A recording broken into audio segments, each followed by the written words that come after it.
صاحبزادے کی ملاقات ہو گئی حضرت عبداللہ بن سلام رضی اللہ تعالیٰ عنہ سے. یہ تورات بھی جانتے تھے، پھر قرآن مجید کا علم بھی انہوں نے حاصل کیا، مسلمان ہوئے. بہت بڑے عالم صحابی تھے. تو حضرت عمر فاروق کے بیٹے سے فرمانے لگے تو کفل جہنم کا بیٹا ہے. وہ دوڑے گئے اپنے ابا جی کے پاس شکایت لے کے کہ ابا جی وہ تو آپ کو دوزخ کے دروازے کا تالا کہہ رہے ہیں جناب عبداللہ بن سلام. تو سیدنا عمر نے مسکرانا شروع کر دیا، فرمایا اسے کیا لکھ کے دے، اسے کہہ دو لکھ کے دے دے. وہ کہنے لگے عجیب بات ہے، وہ اتنی سخت بات کر رہے ہیں، آپ کہتے ہیں لکھ کے دے دو. فرمایا بیٹا تو بچہ ہے، تو سمجھا ہی نہیں. میں بھی مصطفیٰ کی بارگاہ میں بیٹھنے والا ہوں، وہ بھی رسول اللہ کی بارگاہ میں بیٹھنے والے. وہ کوئی بڑی بات کر گئے، تو نہیں سمجھا، جا لکھوا کے لا. وہ واپس آئے، کہنے لگے عمر کہتے ہیں لکھ دو. تو حضرت سیدنا عبداللہ ابن سلام کہنے لگے چل میں تیرے ابا کے سامنے بیٹھ کے لکھ کے دیتا ہوں. وہ آئے، سیدنا عبداللہ ابن سلام رضی اللہ تعالیٰ لکھا کہ میں نے خود مصطفیٰ کریم سے سنا ہے کہ عمر جہنم کے دروازے کا تالا ہے، لکھ دو. انہوں نے لکھ کے دیا. تو صاحبزادے کہنے لگے ابا جی چاچا جی مجھے بھی ذرا بتا دو اس کا معنی کیا ہے.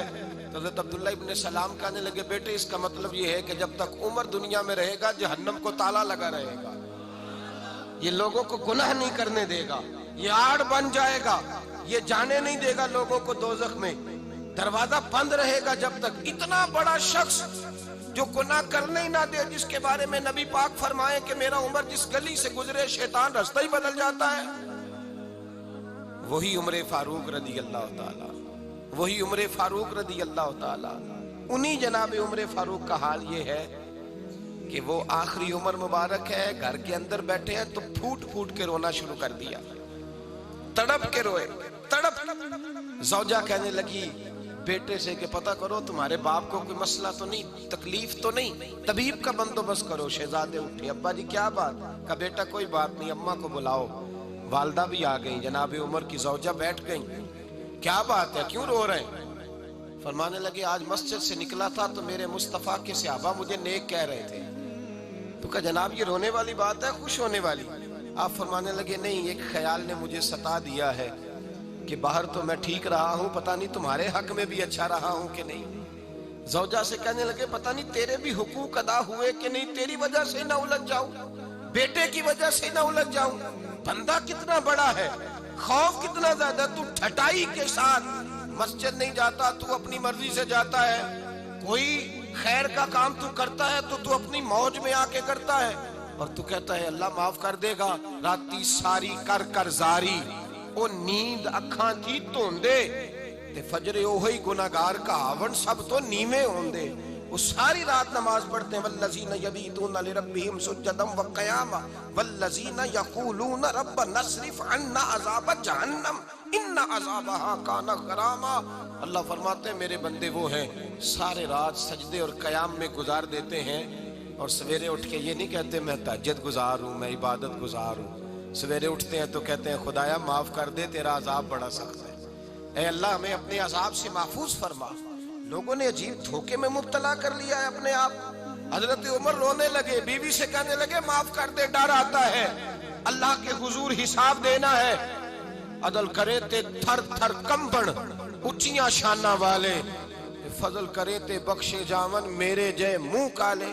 کہا تو اس طرح کر. زوجہ سے کہنے لگے چل تو مجھے معاف کر دے، میرے اوپر بوجھ بڑا تھا، رات کو چہرے پہ نقاب ڈال کے مصطفیٰ کی امت کی خبر گیری کرنا اور پھر سارا دن ان کی خدمت کرنا. میں تجھے اس طرح وقت نہ دے پایا جو میرا حق بنتا تھا. زوجہ رو پڑی، کہنے لگی زندگی میں نے بھی اس طرح کا کوئی انداز نہیں دیکھا جو بیویاں شوہر کے ساتھ دیکھتی ہیں. میں نے کوئی اس طرح کا آپ سے مطالبہ نہیں کیا، میرے دل میں یہ بات تھی، آپ خود بول پڑے. کہا چل پھر معاف کر دے. کہنے لگی میں تو نہیں معاف کرتی، میں تو نہیں. آپ کے صاحبزادے کہتے ہیں فاروق اعظم کو میں نے کامتے دیکھا، تڑپتے دیکھا، رونے لگے، کیوں نہیں تو معاف کرتی؟ تو زوجہ کہنے لگی پہلے وعدہ کریں اللہ کی بارگاہ میں میری سفارش کریں گے. آپ کہیں گے کہ اللہ میری بیوی تھی، کپڑے دھو کے دیتی تھی، کھانا پکا کے دیتی تھی، میری عزت کی محافظ تھی، میرے بچوں کو پالتی، یہ کہیں گے؟ حضرت عمر فرمانے لگے مجھے قسم ہے اللہ کی عزت کی رب جب عمر کے لیے جنت کا فیصلہ کرے گا تو میں بغیر تیرے جنت میں داخل ہی نہیں ہوگا.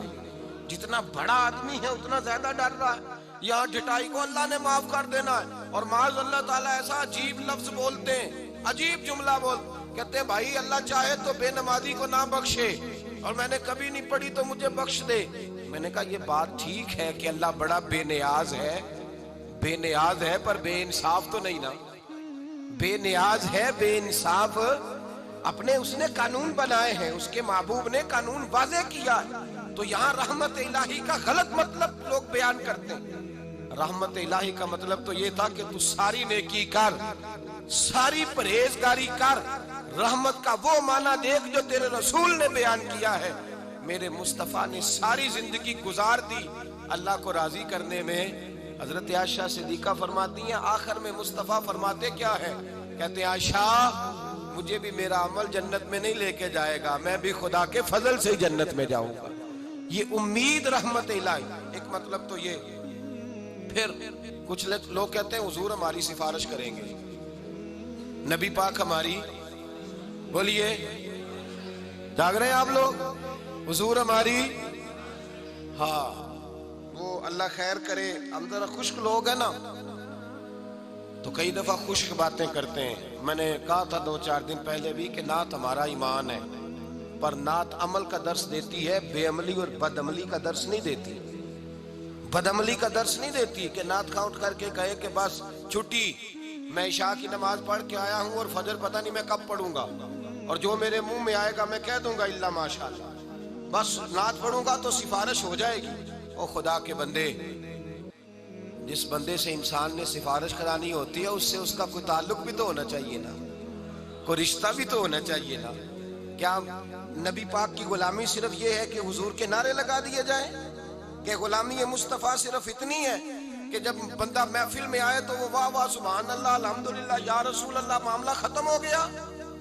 جتنا کوئی غلام زیادہ ہے اتنی اس کی فرما برداری بھی زیادہ ہونی چاہیے. غلام کو تو چاہیے ایک ایک ادا پر مر مٹے, اس کا تو گزارا ہی نہیں ہوتا اپنے محبوب کی ادا کے بغیر.